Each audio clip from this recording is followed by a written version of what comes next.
Viewers வணக்கம். நீங்கள் நம்ம தலையாட்டி கிச்சனில் கொழுக்கட்டை தான் செய்ய போகிறோம். தேங்காய் பூர்ணம் வச்சு கொழுக்கட்டை செய்ய போகிறோம். அது எப்படி செய்யலான்னு பார்க்கலாம் வாங்க. இப்போ நம்ம கொழுக்கட்டை மாவு பச்சரிசி மாவு எடுத்து வச்சுருக்கோம். இதை நம்ம வறுத்துக்கலாம், இல்லை வறுக்காமையும் செஞ்சுக்கலாம். இப்போ நம்ம வறுக்காமையும் இதை ஒரு கப்பு போட்டு எடுத்து வச்சுருக்கேன். போட்டுக்கலாம். இப்போ ஒரு கப்பு மாவு எடுத்துருக்கோம் இல்லையா, அது ஒரு கப்புக்கு 3/4 கப்பு போல் வெள்ளம் எடுத்துக்கலாம். 3/4 இதெல்லாம் கொஞ்சம் இனிப்பு ஜாஸ்தியாக வேணும் அப்படின்னா ஒரு கப்பு போல் கூட எடுத்துக்கலாம். இப்போ இதில் கொஞ்சம் தண்ணி ஊற்றி நம்ம கரைச்சிக்கலாம்.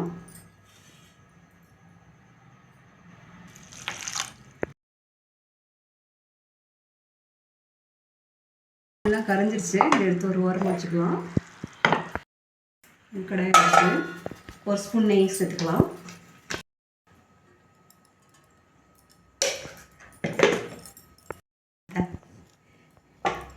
ஒரு கப்பு போல் தேங்காய் திருவள்ளி எடுத்து வச்சுருக்கோம், அது சேர்த்துக்கலாம். ஒரு தேங்காய் சேர்த்துக்கங்க, மேலே ஒரு கப்பு போல் சேர்த்துக்கலாம். மிக்ஸியில் வச்சு லைட்டாக ஒரு வதக்கு வதக்கலாம்.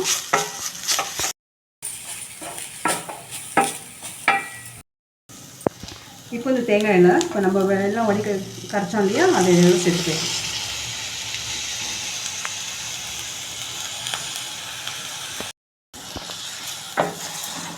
எல்லா பக்கமும் நல்லா கலந்து விட்டு இந்த பாகுலேயே இது வேகட்டும்.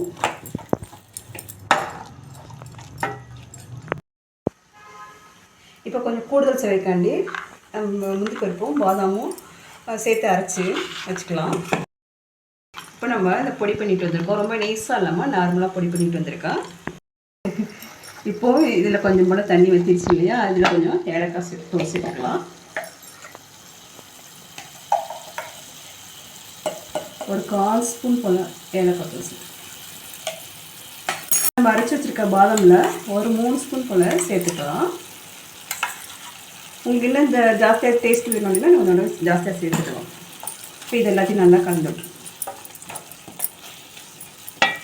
எப்போவும் ஒரே மாதிரி செய்யாமல் இந்த மாதிரி வித்தியாசமாக பூர்ணம் செஞ்சுக்கலாம்.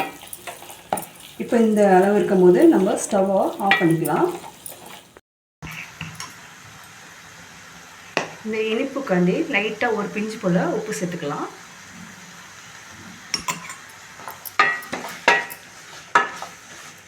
இப்போ நம்ம ஒரு கப்பு போல் மாவு எடுத்து வச்சுருக்கோம் இல்லையா, அதுக்கு தேவையான அளவுக்கு உப்பு ஒரு 1/4 ஸ்பூன் போல். இதுக்கு ஒரு 1/4 ஸ்பூன் போல் நெய் சேர்த்துக்கலாம்.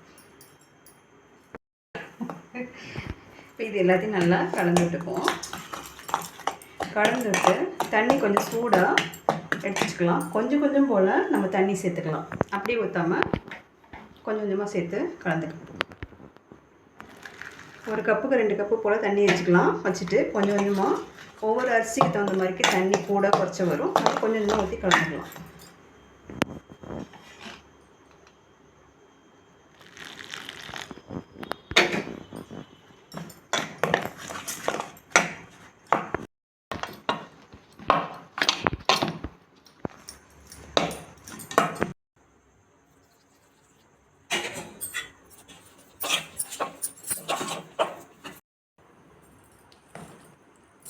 இப்போ நம்ம இப்படி கிண்டிகிட்டே இருக்கும்போது இதெல்லாம் ஒட்டாமல் நல்லா வெந்து திரண்டு வந்துடும் பாருங்க. இப்படி இருக்கும்போது நம்ம இதை எல்லாத்தையும் வச்சுட்டு ஒரு 2 நிமிஷம் அப்படியே சூடு ஆறட்டும், கொஞ்சம் மூடி வச்சிடலாம்.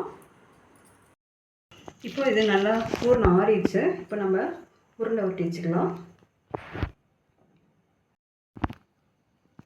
சின்னதாக பெருசாக நம்ம கொழுக்கட்டை எந்த அளவுக்கு செய்கிறோமோ அந்த அளவுக்கு பூர்ணத்தை உருட்டி வச்சுக்கலாம்.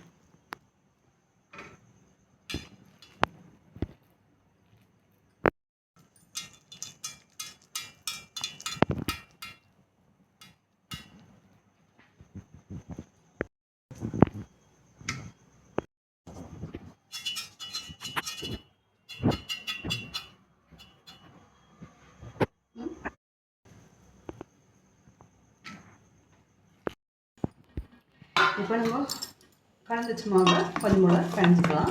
கொஞ்சம் சூடு ஆறி இருக்கும். பிணைஞ்சிட்டு கொஞ்சமாக மாவு எடுத்துட்டு ஒரு உருண்டை மாவு எடுத்துட்டு நம்ம இப்போ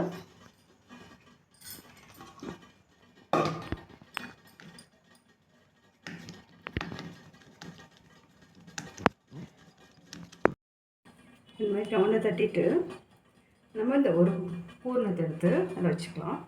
வச்சுட்டு எல்லா பக்கமும் இந்த மாதிரி கவர் பண்ணிவிடுங்க. இந்த தடவை வச்சுக்க போடணும், ரொம்ப டேஸ்ட்டாக இருக்கும். இந்த மாதிரி நீங்களும் செஞ்சு பாருங்கள்.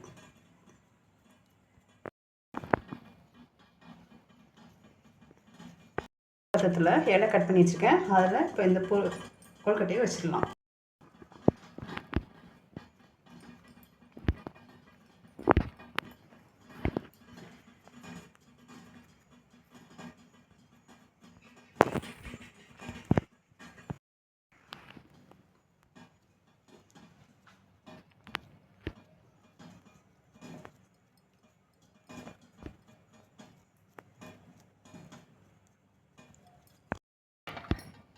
இப்போ நம்ம ஊற்றிட்டோம்.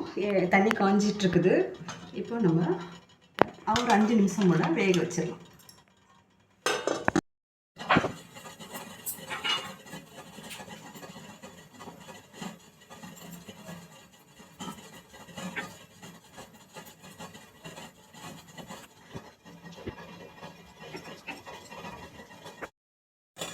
இப்போ 5 நிமிஷம் ஆயிடுச்சு.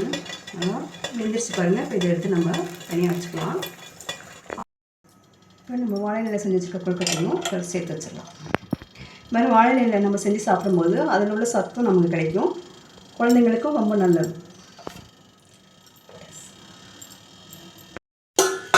ஒரு 5 நிமிஷம் போல் வேகட்டும். 5 நிமிஷம் ஆயிடுச்சு. இப்போ எடுத்துக்கலாம். வெந்திருக்கு பாருங்கள். இப்போ ஸ்டவ்வை குறைச்சிட்டு வெளியில் எடுத்துக்கலாம்.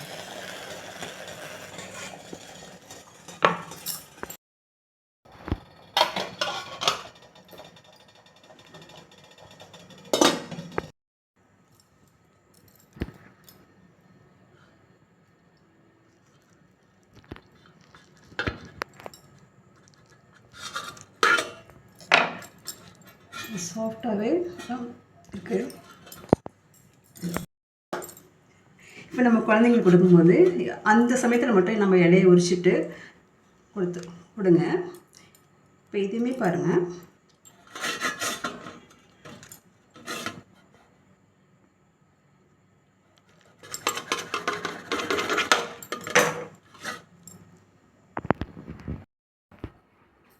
இப்போ நம்ம கொழுக்கட்டை எல்லாம் செஞ்சாச்சு. இந்த மாதிரி பூர்ணம் வச்சு நீங்கள் செஞ்சு பாருங்கள். நான் இந்த வீடியோ பிடிச்சிருந்துச்சுன்னா அனைவரும் எடுத்துக்கோங்க. பெல் பட்டன் நமக்கு யாராவது தெரிவிக்க மாதிரி கேட்டுக்கிறேன். ரொம்ப நன்றி.